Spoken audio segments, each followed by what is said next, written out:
Bem-vindos ao IBRAcast, o podcast quinzenal trazido especialmente a você pelo IBRAC, o Instituto Brasileiro de Estudos de Concorrência, Consumo e Comércio Internacional. Nosso podcast vai explorar os mundos fascinantes e cada vez mais interdisciplinares do antitrust, do direito do consumidor, do comércio internacional e da regulação em sentido estrito. A cada episódio serão convidados especialistas, dentre autoridades, advogados, economistas e acadêmicos, para participarem dos debates mais atuais e relevantes das áreas de atuação do Instituto. Fiquem ligados e curtam o programa. Bem, gente, é um prazer estar aqui com vocês. Hoje a gente é o nosso segundo episódio do IBRAcast, que é o podcast do IBRAC, e hoje a gente vai falar de relações de consumo, que é um dos temas, principais do IBRAC, e a gente vai receber aqui a Thaís Cordeiro, que é a nossa diretora de relações de consumo do IBRAC.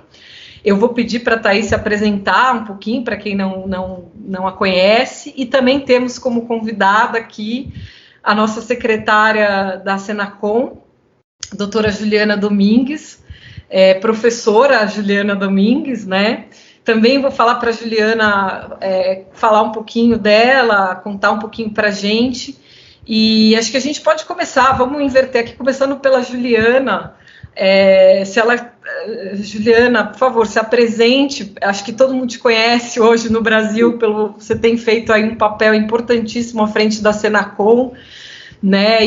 Mas se você puder falar um pouco de você e um pouco das suas realizações aí à frente da Senacom nesse último ano, depois a gente passa para a Thaís comentar, falar um pouco dela e também se apresentar. Muito obrigada, doutora Priscila, um prazer estar aqui no IBRAcast. Eu que sou uma entusiasta de todas as iniciativas do IBRAC, queria parabenizar a todos que estão envolvidos aí nessa iniciativa.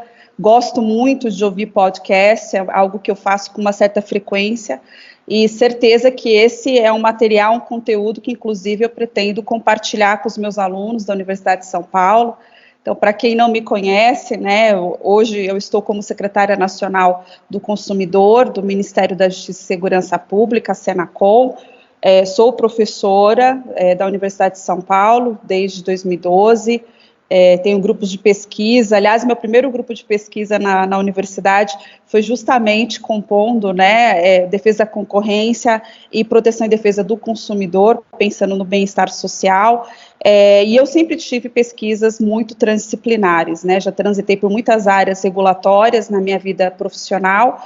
Esse ano que passou, eu tinha completado, aí, acho que 18 anos de OAB, mas estou licenciada, nesse momento como secretária nacional do consumidor. Sou presidente, nesse momento, do Conselho Nacional de Combate à Pirataria e também do Conselho Nacional de Defesa do Consumidor. E não posso deixar de mencionar que sou fundadora da rede Women in Antitrust, que eu sei que muitas aqui fazem parte. Esse é um projeto que eu sempre digo que eu considero como uma terceira filha, porque entendo que é um projeto coletivo realmente para todos e para o futuro, Então, estou muito feliz de estar aqui, podendo compartilhar um pouco também as atividades da Secretaria Nacional do Consumidor. Entrei na Secretaria Nacional do Consumidor como diretora do Departamento de Proteção e Defesa do Consumidor, e ano passado tive aí a grata surpresa de ser convidada a compor a Secretaria, mas como secretária nacional. Temos uma agenda que é uma agenda que eu entendo que é arrojada em termos de modernização, de internacionalização das políticas públicas, de também definir políticas públicas com base em dados, com evidências científicas, com levantamentos. Nós temos uma série de consultorias em curso para essa agenda de modernização. Temos, obviamente, temas que são temas da ordem do dia, e que envolvem a mudança também das relações de consumo ao longo dos anos. Ano passado, o nosso Código de Defesa do Consumidor completou 30 anos, mas à época, que o código entrou em vigor, nós tínhamos um perfil de consumidor que foi mudando. Então, nós temos perfis distintos dentro de uma sociedade que já é bastante complexa, o país que nós temos, aqui nós temos diferenças regionais que não são desprezíveis, diferenças econômicas que não são desprezíveis, então tem sido realmente desafiador, mas ao mesmo tempo eu recebi como uma grata missão, né, o fato de poder contribuir com o nosso país nesse momento, que é um momento extremamente delicado. Eu estou na secretaria, né, seja como DPDC ou como secretária, desde o início da pandemia de coronavírus, e a Secretaria Nacional do Consumidor, ela coordena o Sistema Nacional de Defesa do Consumidor, que é composto por vários atores, né, então também trazer a harmonização dessas condutas, procurar segurança jurídica no momento que nós sabemos que é um momento de crise sanitária, tem sido algo desafiador, mas eu tenho, graças a Deus, uma equipe muito engajada, que tem feito trabalho de fôlego, né, diante de todas as nossas necessidades, e óbvio que eu tenho aqui uma agenda que é bem transversal, então eu estou aberta justamente para ouvir o que é interesse especial do IBRAC, né, poderia passar um fim de semana com as pessoas que estão aqui comigo, porque são pessoas que eu gosto muito também de dialogar, mas eu vou deixar a cargo do IBRACast aí a seleção das questões, estou aberta aqui, né, tentei resumir, não posso deixar de dizer também que sou mãe de 2 filhas lindas, Glória e Sofia, né, minhas produções máximas, e as 2, elas também ouvem muitos podcasts que eu ouço, então depois eu vou colocar para elas ouvirem aqui essa entrevista, né, que não deixa de ser também algo que eu sempre digo que compartilha para toda a sociedade, para aqueles que querem entender a agenda da Senacom, e ajuda também a desmistificar o que é o trabalho da Secretaria, porque muitos também não sabem que a Secretaria não exerce, né, nenhum tipo de interferência nesses atores que são locais, que atendem o consumidor na ponta, mas que tenta promover um ambiente de maior segurança jurídica e de maior coordenação. Acho que é isso para começar, porque eu não quero monopolizar a fala e também quero ouvir a doutora Thaís. Bom, Priscila, Juliana, é um prazer enorme participar desse segundo IBRACast, um prazer ainda maior por dividir esse IBRACast com 2 profissionais que eu realmente tenho uma satisfação enorme, um orgulho enorme de conversar, de dialogar, são referências na área, e eu diria que esse é o primeiro IBRACast exclusivamente feminino, então também acho que a gente deixa aqui uma marca bem bacana, né, para a gente conversar. Para quem não me conhece, eu hoje estou com o chapéu aqui de diretora de Relações de Consumo do IBRAC, estou nesse papel já, eu estou no meu 4º ano consecutivo, então exerci um primeiro mandato com muito prazer nos primeiros 2 anos, depois eu fui reconduzida ao cargo, que foi motivo de enorme satisfação para mim. Sou sócia de um grande escritório, eu sempre atuei na área de relações de consumo. Hoje eu faço, inclusive, o meu doutorado na PUC São Paulo em difusos e coletivos, então, estudando cada vez mais, me aperfeiçoando cada vez mais na área de direitos difusos e coletivos, especificamente em relação de consumo. Então, é uma enorme satisfação. Queria parabenizar, Priscila, tanto a você quanto a Vivian por essa iniciativa do IBRACast. Eu acho que a gente tem aí uma plataforma, um alcance muito bacana. Eu acho que a gente pode trazer aqui temas bem atuais e bem sensíveis, que a gente pode colaborar muito aí, seja em comércio internacional, seja em relação de consumo, em direito da concorrência. Então, fica aqui o meu agradecimento e acho que vamos ao bate-papo. Como a doutora Juliana colocou, também sou mãe de 2 meninos lindos, no meu caso são 2 meninos, Lucas e Antônio, 5 e 4 anos, são bem pequenininhos, e cada hora a gente está com um chapéu, né? Uma hora o chapéu de sócio, outra hora de estudante, outra hora de diretora do IBRAC, outra hora de mãe, e a gente vai segurando todos os pratinhos para fazer o melhor que a gente pode. Então, fica aqui a minha apresentação e meu agradecimento e a minha satisfação de estar com vocês aqui hoje. Obrigada, Juliana, obrigada, Thaís. Thaís, eu queria ouvir mais um pouquinho de você sobre a agenda. Você está, então, no seu 4º ano do IBRAC, né?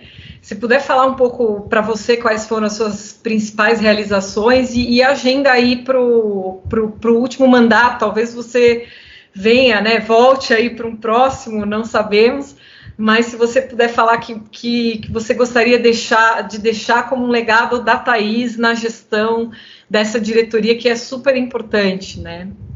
Priscila, excelente pergunta, eu até te agradeço, eu acho que é uma oportunidade muito importante para falar um pouquinho aqui do Comitê de Relações de Consumo do IBRAC por vários motivos, né? O Comitê de Relação de Consumo do IBRAC não é um trabalho de agora, né? Então, tivemos gestões passadas, tivemos diretorias passadas que sempre fizeram um trabalho enorme, um trabalho grandioso, e a gente vem consolidando a nossa posição e a nossa atuação dia após dia. Então, quando eu assumi lá há 4 anos, eu já tinha uma responsabilidade muito grande. Eu não vou citar nomes aqui para não ser injusta, porque eu posso deixar alguém para trás, mas foram inúmeras as pessoas que participaram desde o início nesse comitê, e eu tive um trabalho realmente de dar continuidade e de tentar agregar cada vez mais, né? Além disso, também não é um trabalho de uma pessoa só, então, muito embora eu seja a diretora hoje de Relação de Consumo, a gente tem um time enorme por trás de profissionais altamente competentes, profissionais que atuam na área, que têm um conhecimento técnico, científico, que estudam para debater todos os assuntos que são relevantes em relação de consumo, né? A gente não tem nenhuma bandeira, isso é muito importante que se diga. A gente não entende que relação de consumo tenha 2 lados. A gente entende que, com base, como a Juliana colocou, com base na ciência, com base em dados estatísticos, a gente tem que dialogar e conversar e estudar para propor qualquer tipo de melhoria, qualquer tipo de solução. E a gente que acaba atuando ali na frente, no dia a dia, a gente entende que a gente tem muito a colaborar, né? E durante esses 3 anos, agora o 4º ano, eu acredito que esse time tenha feito muita coisa bacana, né? Então, a gente tem uma preocupação muito grande de acompanhar e estudar qualquer tipo de alteração legislativa, qualquer tipo de iniciativa, por exemplo, de tomada de subsídios ou de audiência pública, a gente participa. Nesse sentido, até já queria fazer aqui uma observação. A própria secretaria, hoje na pessoa da secretária Juliana, tem dialogado muito com a sociedade civil como um todo, e a gente tenta todas as vezes colaborar, trazer a nossa contribuição técnica naquilo que a gente entende que pode ser melhorado ou não. A gente tem conversas constantes com diversas autoridades, né? Então, autoridades da própria secretaria, dos PROCONs, a gente faz umas reuniões constantes com eles. Alguns assuntos que são assuntos relevantes a gente encaminha também, a gente dialoga bastante com o próprio Poder Judiciário, porque, em última análise, muitos casos de relações de consumo, infelizmente, hoje são judicializadas, né? A gente tem um problema muito grande relacionado à judicialização de assuntos de relação de consumo. Então, a gente tenta, sempre, na medida do possível, trazer esses assuntos para o Poder Judiciário também. Ano passado, por exemplo, a gente fez o nosso seminário, a gente tem um seminário anual, né? E é um seminário hoje que já está muito consolidado, tem um público, uma audiência bem significativa e bem eclética, e a pandemia foi algo que trouxe de bom, foi isso, porque a gente conseguiu, no último seminário, por exemplo, a participação de diversas pessoas. Antes a gente tinha muito uma concentração do eixo Rio-São Paulo, né? A gente conseguiu expandir isso foi muito positivo. E a gente pega assuntos que são assuntos relevantes, né? E ano passado, eu vou citar aqui só como um exemplo, a questão envolvendo o artigo 16 da Lei de Ação Civil Pública. A gente trouxe para debate inúmeros professores, juristas de renome, o ministro Alexandre de Moraes, e o assunto, tanto era um assunto importante que no momento até teve um parecer, acho que a Juliana pode falar muito melhor do que eu, mas um parecer da própria secretaria, que serviu como fundamento no julgamento do STF, né, pela questão envolvendo a constitucionalidade do artigo 16. Já vou fazer aqui, Priscila e Juliana, a minha propaganda. Esse ano a gente vai sair muito em breve já. Quem estiver ouvindo, já coloca aí um save the date. A gente vai fazer o nosso seminário na primeira semana de maio. O convite para a doutora Juliana só não foi encaminhado porque eu ia fazer aqui já, então fica aqui em primeira mão o nosso convite. Juliana, que sempre você e quem está à frente da secretaria participa com muito afinco, com muita dedicação.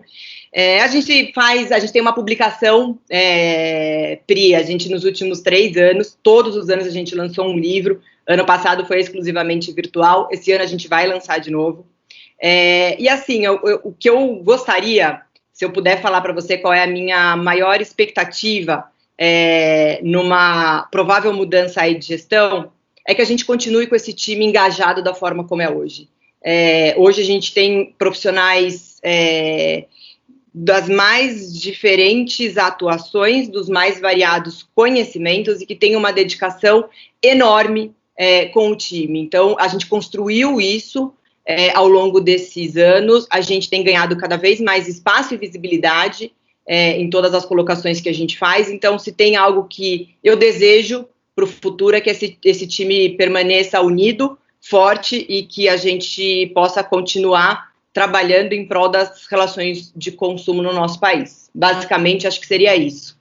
Obrigada, Thaís. Eu ia realmente te perguntar se você não tem algum spoiler aí do evento de consumidor, né? Eu tive o prazer de acompanhar esse evento ano passado, foi incrível.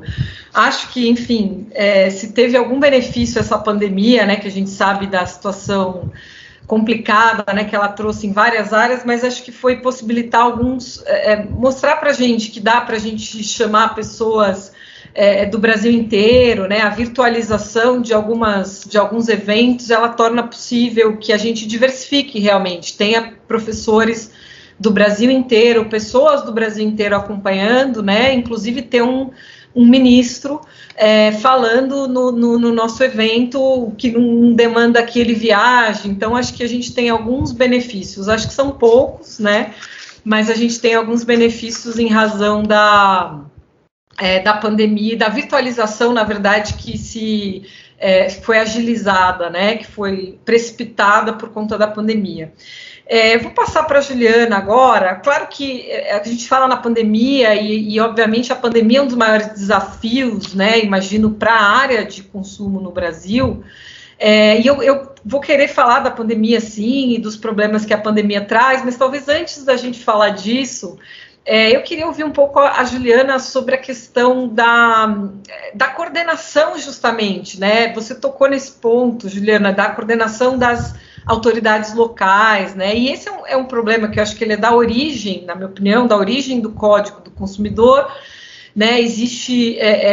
Foi criado um Sistema Nacional de Defesa do Consumidor, que ele é totalmente difuso, e o DPDC tinha a atribuição até de coordenar esse sistema, e eu sei, até por experiência própria, que é difícil, né, exercer esse papel. Então, eu queria que você falasse um pouco disso e se teve alguma mudança em relação a esse tema da coordenação, como é que isso está sendo feito hoje em relação à coordenação dessas autoridades locais e também em termos de competência, né? O DPDC abria processos, né, de interesse nacional e continua abrindo, a gente vê que continua existindo processo de interesse nacional. A minha sensação, queria que você também comentasse sobre isso, é que esses processos eles são mais selecionados hoje em dia, né? Se o DPDC não abre necessariamente os mesmos processos que os PROCONs abrem, a gente está vendo menos duplicidade. Então, eu queria te ouvir um pouco sobre isso. Bom, com certeza é desafiador num sistema que é um sistema bastante diverso, né, que você não tem só a atuação dos mais de 900 PROCONs entre os estaduais e os municipais, mas tem representantes do Ministério Público do Consumidor, tanto estadual quanto federal, tem a Defensoria Pública do Consumidor, tem as organizações. Todos são atores importantes. Eu acho que do ponto de vista de marco legal, né, que nós tivemos ano passado, de 30 anos de Código de Defesa do Consumidor, mudou muito em termos de, inclusive, incorporação da sociedade dessa cultura de proteção e defesa do consumidor, né, de entender que existem atores que estão atuando não só no governo federal, mas também nos estados e municípios em prol do consumidor. Então, acho que isso é positivo diante das nossas dimensões continentais, né? Falando do Brasil como um país de extensão territorial realmente bem diversificada, com número de pessoas também, né, que dependem de suporte técnico, muitas vezes, para levar suas demandas, em regiões que são regiões distantes de capitais, né? Então, é muito importante você ter realmente um grupo trabalhando com esses temas de proteção e defesa do consumidor. Por outro lado, qual é o grande desafio? O desafio é a promoção de segurança jurídica, né? Porque a segurança jurídica é um tema que não é desprezível, né, numa sociedade como a nossa, ainda mais uma sociedade que prega outros valores constitucionais que vão além da proteção e defesa do consumidor, né, que prega a livre iniciativa, que prega a livre concorrência, que prega outros valores. Então, essa coordenação nós tentamos fazer de diversas formas em articulações conjuntas. Existe uma agenda da Secretaria Nacional do Consumidor com o Sistema Nacional de Defesa do Consumidor, com as lideranças, também aquelas que são setoriais. Nós identificamos pontos que são pontos de convergência para uma atuação conjunta. Existem temas que, por incrível que pareça, alguns desses atores não têm intimidade ou têm interesse de trabalhar junto, e nós respeitamos. Então, a doutora Thais aqui colocou um tema que foi relacionado às ações coletivas, ao artigo 16, que, de fato, esse foi um tema convergente. Então, nós fizemos uma nota técnica conjunta, chamamos todos, né, os representantes que tinham também o mesmo interesse para assinar essa nota. Ela realmente fundamentou a decisão, e isso para nós é um motivo de vitória do sistema junto com a Senacom, né, ou seja, uma agenda que era uma agenda conjunta e que surtiu resultados. Nós temos outros temas que estão também na agenda comum, né, como o PL 3515, e sempre estamos procurando aqui identificar esses pontos de convergência para uma atuação cada vez mais harmonizada. E também, durante a pandemia, tentamos fazer uma série de articulações e vimos que era necessária a recriação do Conselho Nacional de Defesa do Consumidor. Foi isso que foi feito justamente para unir todos esses atores, para que eles sentassem à mesa e pudessem dialogar. E temos visto que institucionalmente, né, aqui eu até falo um pouco como professora, porque eu acredito muito no institucionalismo, né, isso foi a base da minha tese de doutorado há mais de uma década. Era muito importante ter um ambiente institucional para a criação desse, não só o ambiente de diálogo, mas também para conseguir harmonizar melhor essas relações e ter essa segurança jurídica que é tão necessária num momento como esse de crise sanitária. Agora, do ponto de vista, né, de realizações da Secretaria, nunca foi feito tanto monitoramento de mercado como fizemos no ano passado, né? Em 2018, nós temos aí um monitoramento que foi realizado, em 2019, 29, e em 2020, 297.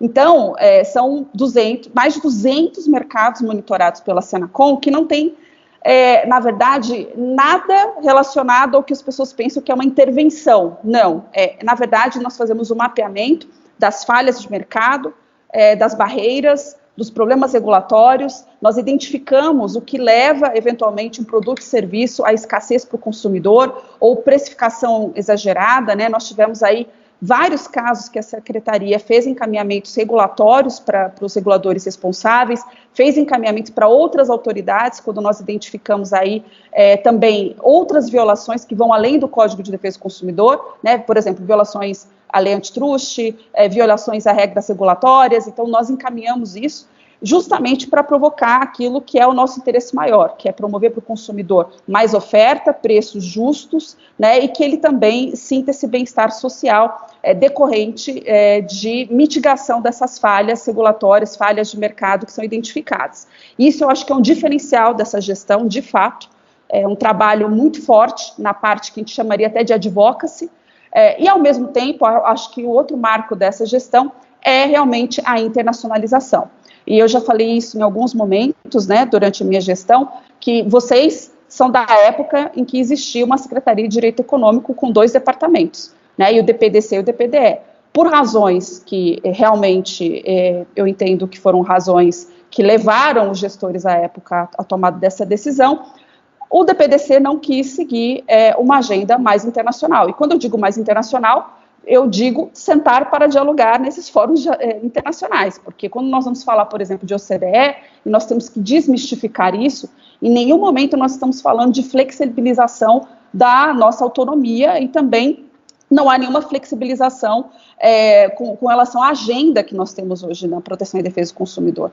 Então, eu acho que existe sim um problema, às vezes, que é identificado pela assimetria de informação, né, pela falta de compreensão do que é essa agenda. Em agosto do ano passado, nós aderimos a todos os guias da OCDE, né, e isso foi muito importante, porque permitiu para nós também a adesão no eConsumer.gov, que é uma plataforma internacional importante para essas violações que são transfronteiriças agora, né? Nós temos um consumidor cada vez mais digital e internacional. Não sentar à mesa em fóruns internacionais seria incorrer num grande erro diante das cadeias globais. O fato de que nós vimos com a pandemia que, de fato, né, essas medidas de isolamento social foram medidas que impactaram nas cadeias de produção, né, do mundo inteiro, não é uma particularidade brasileira. Então, essa é uma agenda que foi resgatada também nessa gestão. Nós tivemos um destaque muito grande também na UNCTAD, devido à nossa plataforma consumidor.gov.br, que hoje é a maior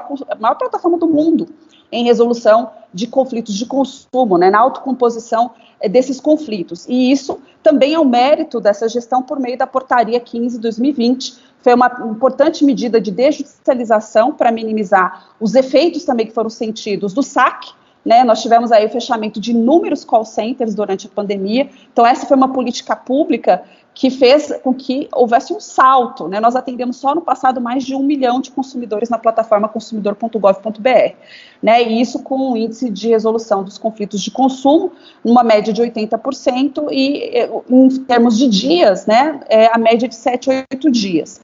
Isso é um exemplo hoje, né, de mecanismo alternativo de solução de conflitos de consumo. Obviamente teríamos outros mecanismos que são importantes e que podem ser trabalhados, e eu digo sempre que um não exclui o outro, né? Então o consumidor que não foi bem atendido no Gov, ele sempre vai ter o recurso de buscar o Poder Judiciário, então isso não é retirado dele. Da mesma forma, trabalhamos com métodos alternativos, como foi visto no setor aéreo, fizemos TAC no início da pandemia, isso beneficiou mais de 3 milhões de brasileiros na época.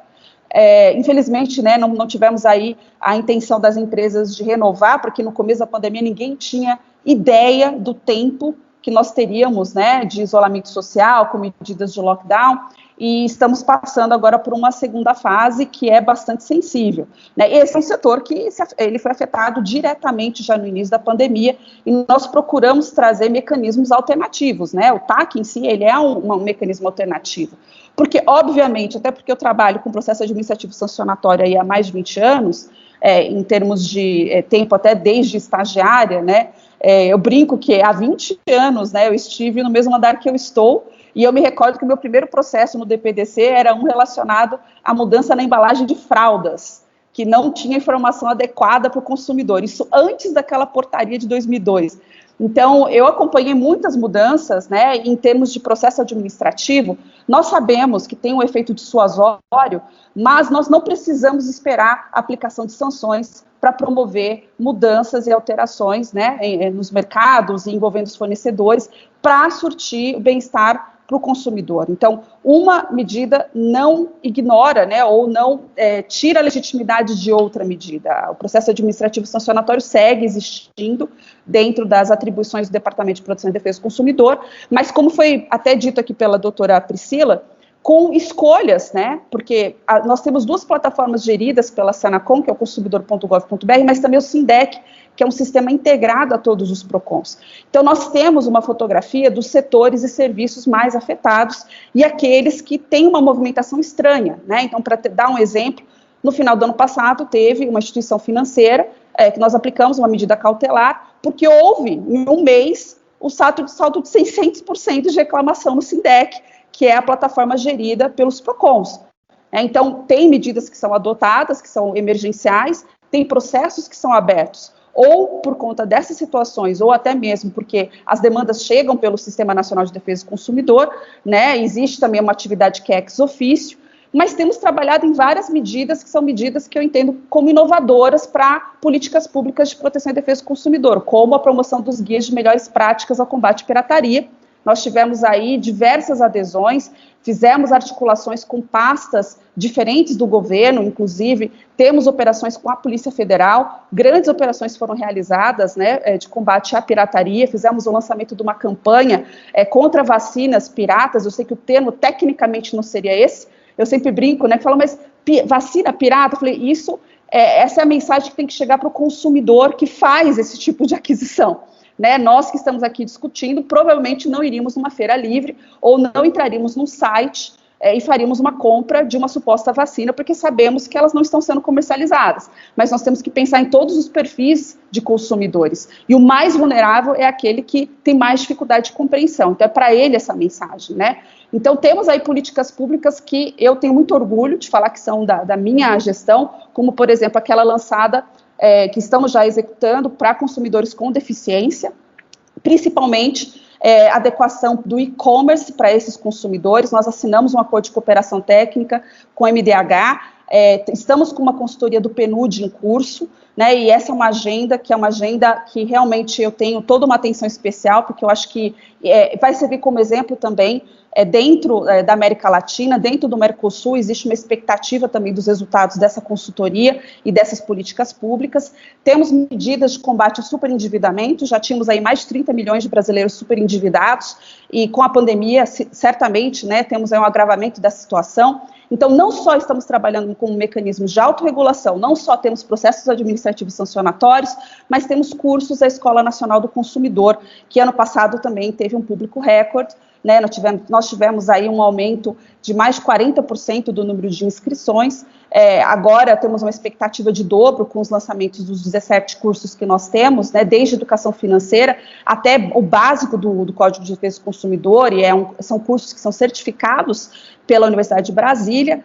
Então, é um trabalho, né, de fôlego, como disse, é muito transversal, direito do consumidor, relacionado a muitos temas, né, óbvio que você consegue identificar, inclusive pelas plataformas, que mercados mais concentrados, mercados que geralmente têm poucos agentes econômicos, são os mercados que geralmente têm mais problemas para o consumidor, né, a concorrência geralmente promove realmente um ambiente melhor para o consumidor. Então, não à toa, quando nós apresentamos recentemente nosso boletim, né, da Senacom, na parte de recall, para vocês terem ideia, nós crescemos 300% em número de monitoramento de produtos. Foram mais de 75 milhões de produtos recolhidos na minha gestão. Então, esse é outro número que eu também tenho muito orgulho de compartilhar, porque nosso guia de recall foi adaptado às melhores práticas da OCDE. Tem outros instrumentos que estamos também trabalhando para adaptação, e a nossa ideia é justamente entregar para a sociedade mais mecanismos de proteção, né? Ou seja, tentar fazer um trabalho sempre articulado com o Sistema Nacional de Defesa do Consumidor, respeitando as nossas diferenças, nossas competências,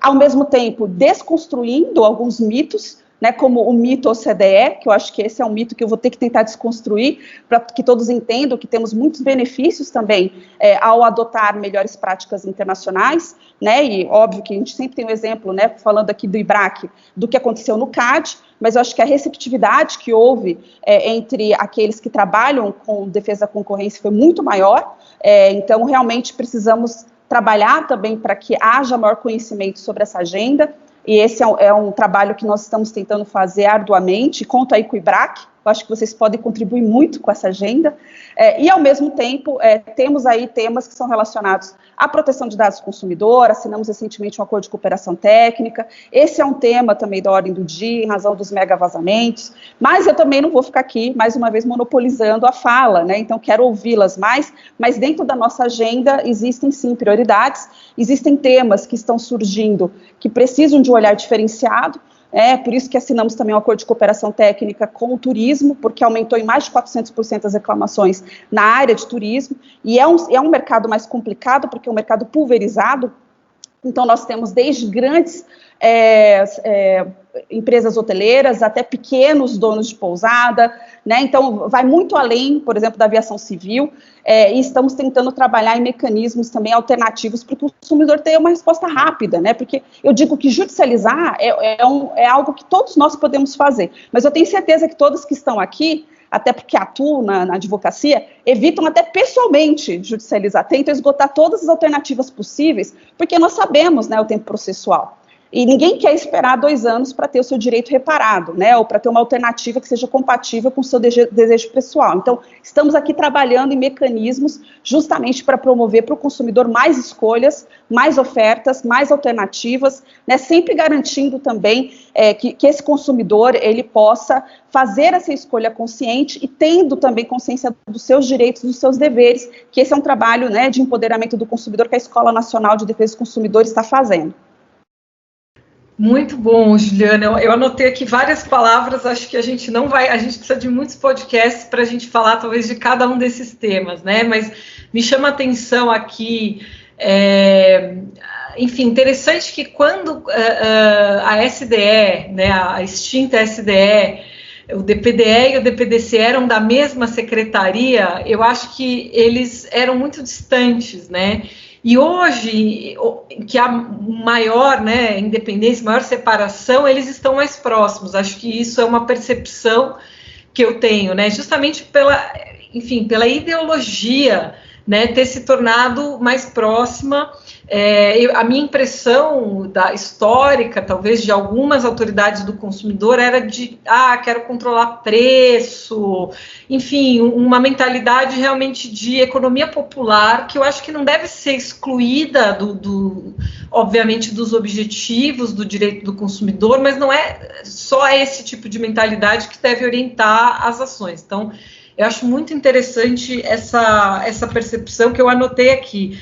E lembrando também aí desses processos de fraude que você mencionou, eu lembro que era da maquiagem de produtos. Né? Vários fornecedores, vários fabricantes, né, foram processados. E eu lembro que na época eu advogava para uma empresa de papel higiênico e eu passei meses viajando pelo Brasil, fazendo acordos, porque a gente não conseguia fazer um acordo para resolver as discussões no âmbito federal e resolver isso para o Brasil. Então, você tinha que ir para Manaus, você tinha que ir para Belém, você tinha que ir para Porto Alegre, para Belo Horizonte, e assinava, sei lá, quantos acordos foram assinados em razão do mesmo problema, né? Então, essa forma, né, o central que você falou, tem várias coisas importantes, mas essa questão de solução de controvérsias, de tentar, né, acho claro que existe a importância realmente da autoridade local, principalmente para processos de abrangência local. Por outro lado, processos de abrangência nacional é importante para todos, para a segurança jurídica, para os consumidores, para as empresas envolvidas, que haja uma centralização e a resolução dessas disputas no âmbito federal centralizado. E aí eu quero, justamente sobre isso que eu queria ouvir a Thaís, sobre a centralização e sobre formas alternativas de solução de controvérsias que a Juliana citou aqui mais de uma vez. Na sua perspectiva, Thaís, como advogada, né, da área, que provavelmente representa empresas que têm temas, né, de consumidor. Se você puder falar um pouquinho da sua perspectiva sobre isso. Tá, Priscila, foi uma satisfação ouvir aqui tudo que a secretaria, na pessoa da doutora Juliana, tem feito, né? Acho que antes de qualquer coisa, falar que somos testemunhas na prática, né, de todo esse trabalho, de toda essa comunicação, essa cooperação, essa tentativa nos temas em que a gente pode ter uma sobreposição de atuação, essa tentativa de diálogo, né, e aí foi mencionado a questão envolvendo o termo de cooperação técnica com a Autoridade Nacional de Proteção de Dados. Um outro ponto que eu destacaria aqui também, durante a pandemia, a Senacom teve um papel de fundamental importância, porque a gente não só os órgãos de defesa do consumidor, né, a gente tem as atuações independentes deles, como também iniciativas legislativas. Surgiu iniciativa legislativa para tudo quanto é gosto, né, e aí as notas técnicas da secretaria que vinham acompanhadas sempre de dados científicos, né, de estudos e muitas vezes com agências reguladoras, quando o serviço é regulado, acompanhando, né, essas notas técnicas, trouxe uma segurança e um conforto que é de fundamental importância, Priscila, que a gente mencione aqui, que isso, em última análise, é favorável para o consumidor. Então, pode parecer que eu estou aqui chovendo no molhado, né, porque eu já falei que o nosso time não tem bandeira, não defende um lado ou outro, e a gente realmente acha que não podem existir dois lados, porque, em última análise, tudo que se quer é um benefício do consumidor. E para as empresas, ter aquele consumidor satisfeito e fidelizado à sua marca é algo que hoje é muito importante, e isso só é possível graças à concorrência. Então, em diversos momentos durante a pandemia, a gente passou por situações em que... e tem passado, em que empresas estão fechando, as empresas não estão mais operando, isso é menos concorrência, isso é menos opção para o consumidor. Então, trazer algum tipo de fôlego, de respiro para essas empresas, sem de forma nenhuma deixar de respeitar o direito do consumidor, é algo que a gente simplesmente está tentando acomodar, e que, em última análise, quem vai ser beneficiado também com esse tipo de medida é o próprio consumidor, né? Agora, eu acho que realmente isso é um desafio enorme, né? O equilíbrio que realmente deve existir entre a autonomia local, né? Pacto federativo, ninguém está falando que não tem que existir, ninguém aqui está querendo menosprezar ou diminuir a atuação de PROCONs, não é isso. Mas o que precisa acontecer realmente é um equilíbrio entre essa autonomia local e a necessidade de haver uma certa unidade, né, um diálogo, né, um entendimento,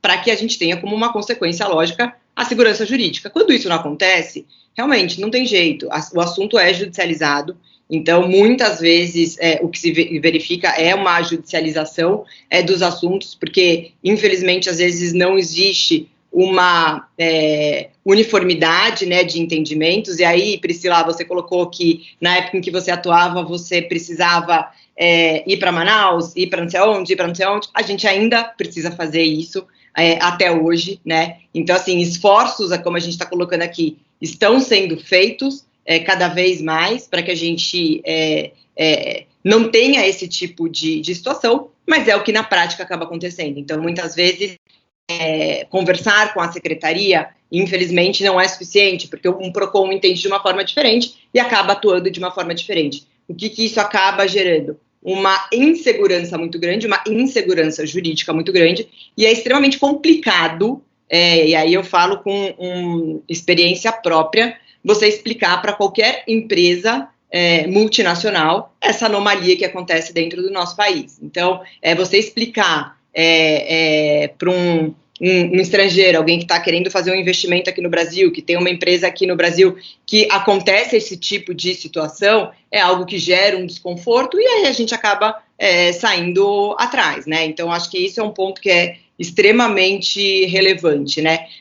Quando a gente fala em judicialização, Priscila, é importante que a gente separe um pouco as coisas, né? Eu acho que esse problema que eu coloquei é um problema, sim. Então, quando a gente verifica que não tem muitas vezes uma convergência de entendimentos, e é salutar que não tenha, tá? Eu acho que isso é importante a gente falar, é importante que a gente converse, que a gente debata sobre os diversos tipos de pontos de vista, mas tentar, na medida do possível, chegar numa convergência para que a gente não tenha esse tipo de anomalia, né, dentro do sistema, porque isso não é bom para ninguém. Aí esse tipo de situação acaba sendo judicializada, e o que a gente verifica também ainda muito na prática são aquelas ações de consumidores individuais que acabam abarrotando o Poder Judiciário. Eu não tenho aqui os números, mas a gente tem os números do CNJ, a B2L, que, inclusive, demandas consumeristas são demandas que hoje representam muito junto ao Poder Judiciário, e eu acho que medidas também estão sendo feitas. O GOV, sem dúvida nenhuma, aqui com o chapéu de consumidora, é algo que é realmente muito efetivo, é algo que realmente traz uma solução, e não faz mais muito sentido que essas demandas cheguem ao Poder Judiciário, porque, querendo ou não, quem paga por esses assuntos, quem paga pela movimentação do Poder Judiciário, somos nós, né? Nós, sociedade civil, nós, brasileiros. Então, se temos meios eficazes de solução de conflito, que utilizemos. O IBRAC tem aqui um ambiente de apoio muito grande a meios alternativos de soluções efetivas de conflito, como é realmente o caso do GOV e tantas outras. Inclusive, Priscila, mais um spoiler aí para você, um dos nossos painéis do nosso seminário vai ser sobre meios alternativos de solução de conflito em relações de consumo. Então, é algo que a gente tem que debater, a gente pode aprimorar e vai fazer sentido para todo mundo. Que consumidor que não quer ter o seu problema resolvido num tempo curto, e sem ter que acionar Poder Judiciário, enfim, dialogar com advogado e etc. Então, realmente é uma pauta importante que eu acho que a gente pode e tem colaborado com ela. Obrigada, Thaís. Até para ser justa, né? Eu citei aqui um exemplo de falta de coordenação, mas recentemente eu fui positivamente surpreendida num recall, que foi também um tema que a Juliana comentou, que a gente fez um recall, né? Lá no escritório, a gente apresentou o recall perante a Senacom, e o Procon de São Paulo inquiriu, né, o cliente sobre o recall, e é um cliente estrangeiro, então a gente fez explicou, olha, pode ser que a gente também tenha que apresentar o mesmo recall no Procon, e o cliente não conseguia entender, mas eu já não apresentei o recall, o que eu faço, né? E a gente foi positivamente surpreendido pelo fato de que o Procon de São Paulo entendeu que, olha, você já apresentou o seu recall, eu não preciso mais, não tenho nada a dizer a esse respeito, você está cumprindo o que você combinou, né, com a autoridade federal, então para a gente tá ótimo, né? Então acho que de fato a gente vê coisas, uma evolução, né, nesse sentido. Eu acho que a gente está aqui com o nosso tempo terminando, infelizmente, como eu falei, a gente podia falar muito mais aí sobre os temas, mas vamos então tentar falar um pouco da pandemia, e a Juliana falou de vacinas, né, uma questão gravíssima de saúde, né, problemas que a gente tem visto, mas eu queria falar de um aspecto também que você mencionou, Juliana, você falou do superendividamento, né, então eu vou falar do aspecto econômico, né, não estou desprezando de modo algum o aspecto da saúde, mas a gente percebe, de fato, em razão da pandemia, um superendividamento do consumidor, que é um problema não só da pandemia, mas que se agrava sobremaneira em razão da pandemia, e a gente vê uma série de problemas de esquemas, né, de fraudes financeiras, de esquema de pirâmide, uma série de fraudes que vêm sendo aplicadas, muitas vezes pela internet, nesse momento de vulnerabilidade do consumidor. E eu me lembrei agora que já houve uma ação de inconstitucionalidade, né, alguma ação no STF, dizendo que banco não era obrigado a seguir regras do consumidor, né?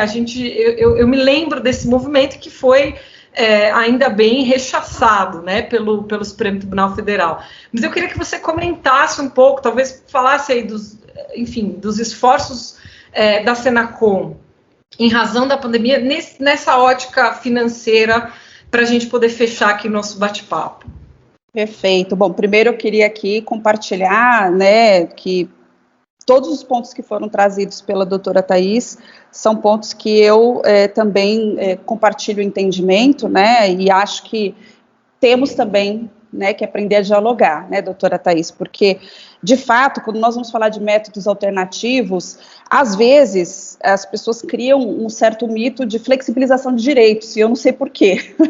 Então, fico feliz que o IBRAC vá debater esse tema, porque está muito mais num leque de alternativas para o consumidor do que flexibilização de direitos. Pelo contrário, né, nós estamos aqui para proteger realmente todos os consumidores brasileiros. E esse tema que foi tocado pela doutora Priscila, como nós trabalhamos várias frentes aqui na Secretaria, né, desde sistemas mais novos, né, como Open Banking, PIX, inclusive nós fizemos a ponte do Banco Central com a liderança, né, da Procons Brasil, para que eles trabalhassem juntos nesses temas, para que também todos esses Procons do país tivessem uma compreensão desses novos mecanismos. Temos uma preocupação com relação de proteção de dados do consumidor também, mas fizemos todo um trabalho conjunto, e esse trabalho também é refletido dentro do nosso Conselho Nacional de Defesa do Consumidor, tanto que esse tema das pirâmides é um problema para todos. Ministério Público não consegue resolver, CVM não consegue resolver, Banco Central não consegue resolver, e chegava tudo para a Secretaria Nacional do Consumidor também,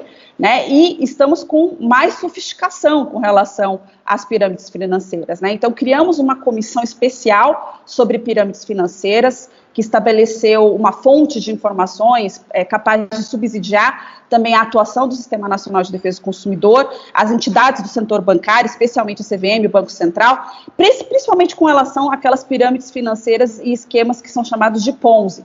E os membros da comissão, inclusive a Senacom, nós estamos observando um aumento de representações que são encaminhadas sobre esse tema, né? E isso tem relação também com a digitalização. E temos também a questão da diminuição da taxa Selic, que vem estimulando consumidores a aplicarem seus recursos em esquemas que são fraudulentos e que eles não sabem que são fraudulentos, né? Temos agora até a figura dos blogueiros, então tudo isso é muito novo. E o fato de que essas condutas elas constituem infrações penais de menor potencial ofensivo não ajuda suficientemente também a inibir esse tipo de prática. Então, o nosso relatório da comissão identificou diversas ações possíveis que deveriam ser realizadas para impedir esse tipo de infração, para mitigar os seus efeitos. Então, nós estamos realizando desde ações de educação, né, estamos criando canais de denúncia, né, para as empresas que ofertam esses produtos que podem ser classificados como esquemas, né, Ponzi ou ações de pirâmide.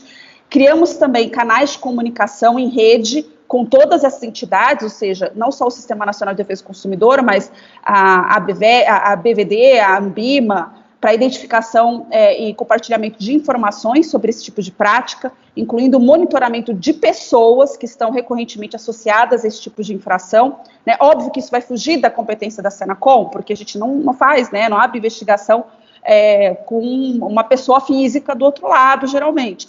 Mas isso tudo vai ajudar na gestão junto ao DREI, que é vinculado ao Ministério da Economia, junto à COAF, para eventuais medidas de enfrentamento desse problema. Vamos também, né, propor aí alterações legislativas para o endurecimento das penas e crimes que são associados às ações de pirâmides. E temos aí a atuação conjunta do Ministério Público Estadual com a Senacom no combate aos crimes que estão envolvendo esses esquemas de pirâmides que vão ultrapassar as fronteiras de um Estado, né? Como foi bem colocado, a atuação da Senacom é uma atuação mais vinculada a questões que vão além de um Estado da Federação, né? Ou seja, são questões mais federais mesmo, mas estamos com esse grupo integrado justamente para poder atuar em várias frentes, porque nós entendemos que essa articulação nunca existiu, né? Então esse tema é um tema que é problemático para todos que lidam com ele, todos, sem exceção, e estamos apostando que com esse compartilhamento, né, e com essa vinculação das atividades, vamos ter mais sucesso para combater esse tipo de fraude que afeta os consumidores, que são geralmente os mais vulneráveis também, né, que têm aí problemas para identificar que essas ações são ações fraudulentas. Esse assunto tem muita relação com a publicidade abusiva e enganosa, né, porque eu como consumidora vejo muito vídeo, né? Então você está assistindo um programa e de repente entra um vídeo desses blogueiros, justamente. Então, eu imagino a dificuldade de coibir isso, porque hoje em dia uma ação de publicidade enganosa, alguns anos atrás, era provavelmente voltada para uma grande empresa, que tinha recursos para anunciar em grandes mídias. Hoje, pessoas com menos recursos conseguem anunciar e ter uma capilaridade gigantesca, né, do seu anúncio, né, mas realmente o que a gente mais vê, eu acho que na pandemia isso realmente se multiplicou, são pessoas anunciando que você vai ganhar 1 milhão em alguns dias, então, esse tipo de coisas, né, que enfim, que eu imagino, mas que tem um apelo, porque as pessoas estão desesperadas, né, muitas pessoas perderam emprego, né, muito mais estão expostas, e precisam trabalhar de alguma forma. Então, o que eu conheço de gente, não só participando disso, investindo em esquemas muito estranhos, mas, agora eu estou operando câmbio, né? Mas, o que você sabe sobre câmbio? Nada, mas eu estou operando câmbio. Alguém me vendeu um curso e eu estou lá operando câmbio. Então, isso é uma coisa realmente muito interessante. Enfim, eu queria agradecer, Juliana, a sua participação aqui, a sua franqueza em compartilhar com a gente aí tantas coisas, né, que a Senacom tem feito, e o Conselho Nacional. Claro que a gente sabe que vai ser difícil resolver todos os problemas, mas acho que a gente está no caminho certo, né? E, enfim, eu ia pedir para a Thaís fazer as suas considerações finais. Thaís, também é um prazer enorme te receber aqui. Pode fazer a propaganda aí dos cursos, dos livros e dos seminários do IBRAC de consumidor.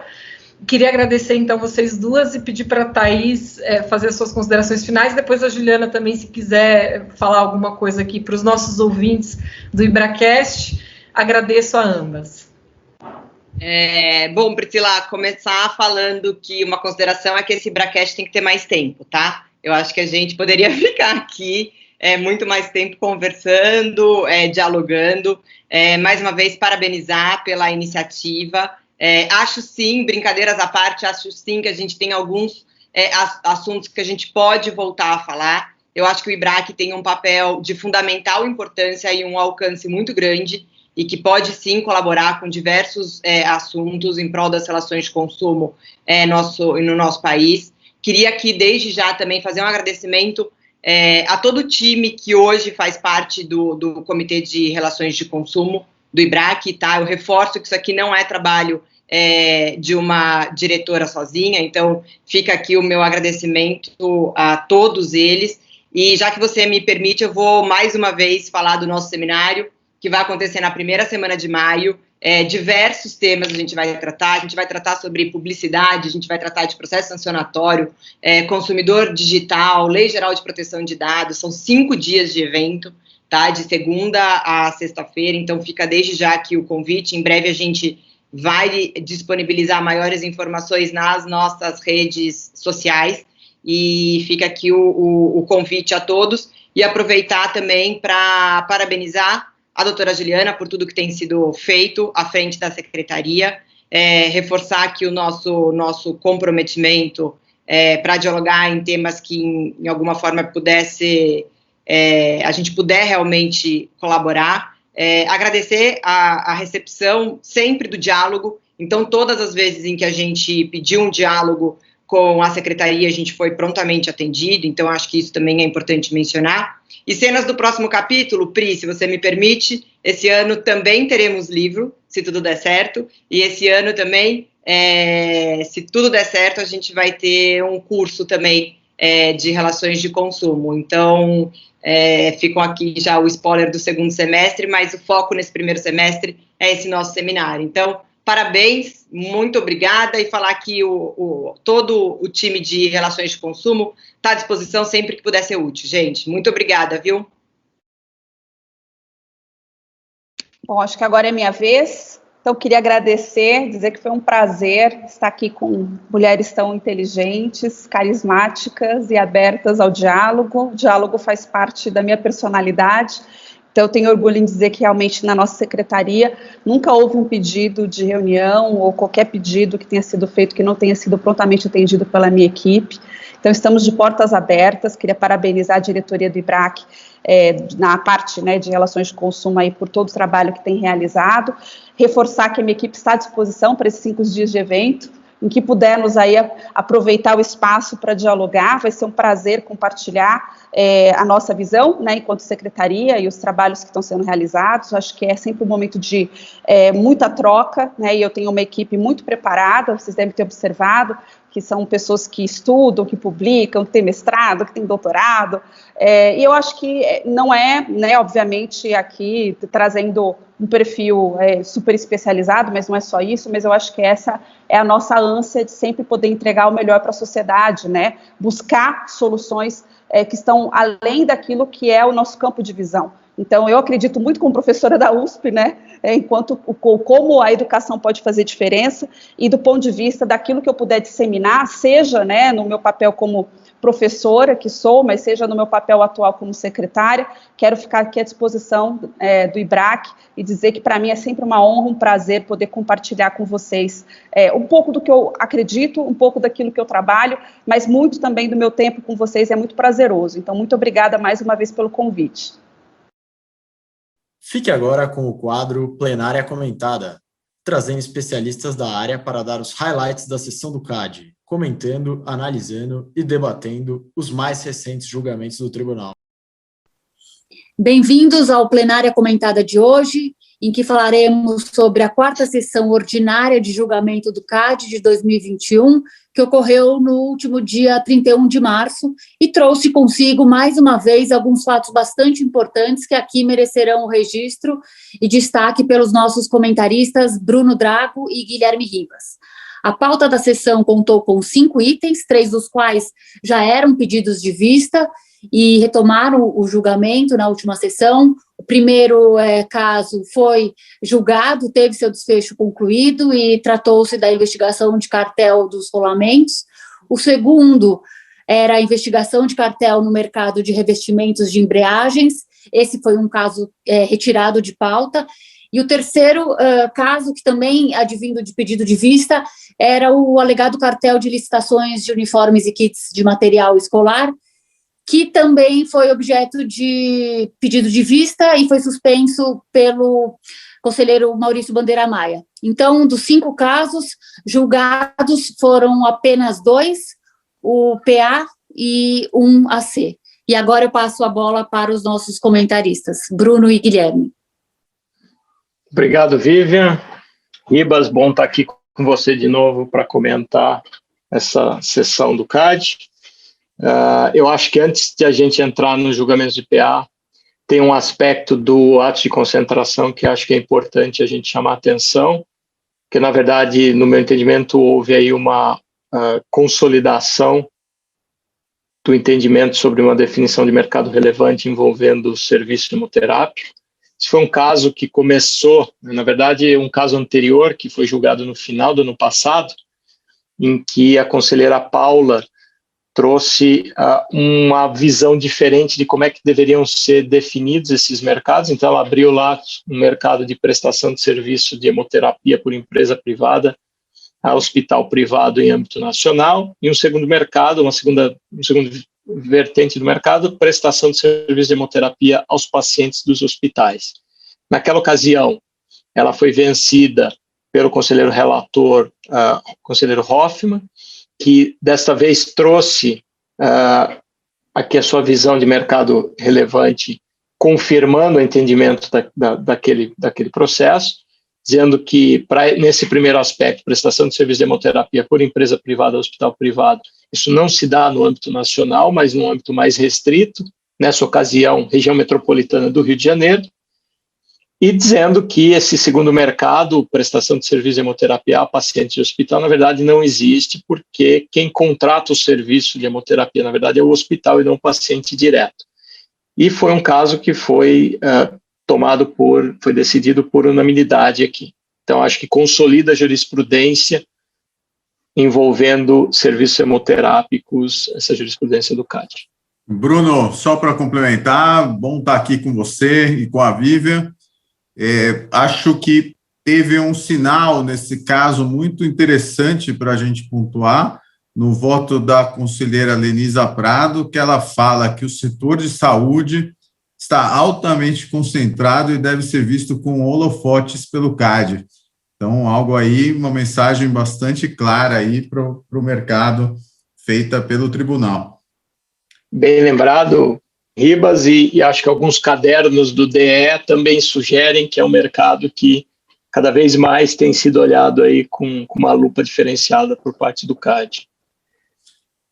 Passando para o segundo caso, acho que a gente podia destacar aqui no voto da conselheira relatora Paula Azevedo, inovações com relação à dosimetria da pena e a possibilidade de penalização e responsabilização de pessoas físicas não administradoras.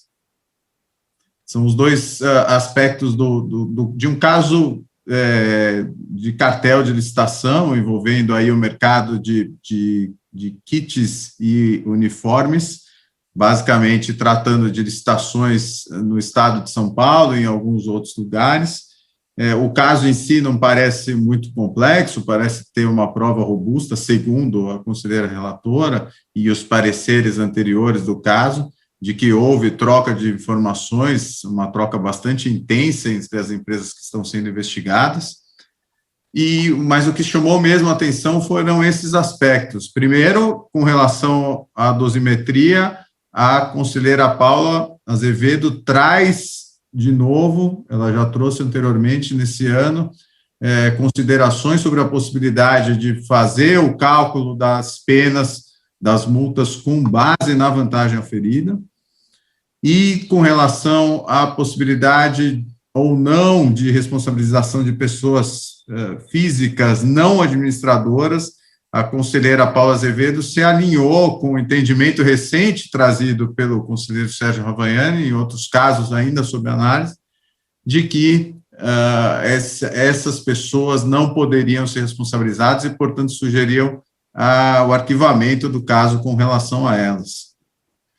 E para complementar, Ribas, eu acho que até ao final do julgamento o próprio presidente lembrou aqui votos anteriores do conselheiro João Paulo, da conselheira Cristiane, que não traziam uma metodologia alinhada sobre a questão da vantagem auferida, dizendo que esta nova metodologia trazida pela conselheira Paula poderia ser, na verdade, considerada aqui, merecia consideração por parte do Conselho. E no seu voto, a conselheira Paula mostrou que fez uma análise ali das metodologias utilizadas por outras autoridades, e ela destaca no voto que nenhuma autoridade ignoraria os fatores de ganho obtido e dano gerado.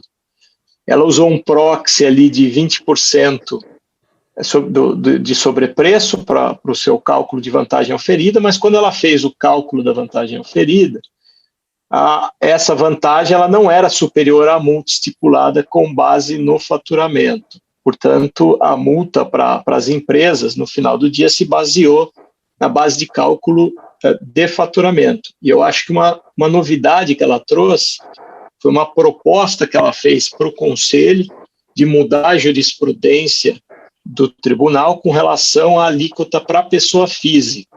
Era uma alíquota ali, segundo os cálculos do gabinete dela, que variava em torno de 4%, enquanto as alíquotas para a pessoa jurídica variavam de 12% a 15%. Então, ela sugere elevar a alíquota base da pessoa física para o mesmo patamar da pessoa jurídica. E, nesse sentido, foi o voto dela com relação às pessoas físicas.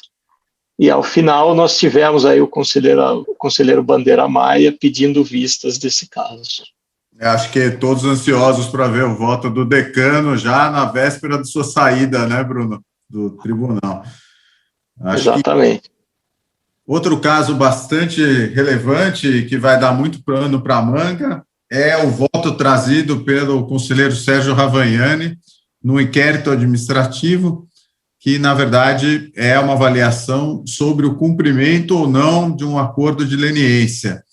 O nome da signatária da leniência é mantido sob sigilo, embora tenha vazado nos jornais no dia seguinte, não se sabe por quem, porque o CAD protegeu a identidade nesse julgamento, mas a decisão trata sobre o cumprimento.